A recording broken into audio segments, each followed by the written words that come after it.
Jenazah bayi pertama kali ditemukan oleh pengunjung Pantai Tanjung Bunga. Setelah mencium bau tidak sedap di sekitar lokasi, pengunjung kemudian menemukan jasad bayi laki-laki di pinggir pantai yang dibungkus kantong plastik.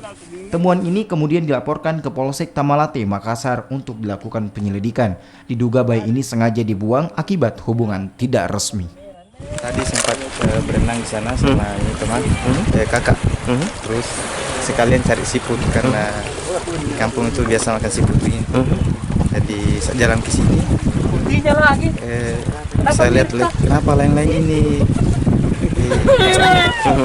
warna merah. Masih ada darahnya juga. Pas dibuka, oh astagfirullahaladzim, ternyata ada bayi di dalam. Informasi dari warga tadi, setelah kami ke TKP, ternyata setelah kita buka kantong plastiknya itu betul orok seorang jenis kelaminnya laki-laki. Ditemukan pertama kali siapa komandan itu?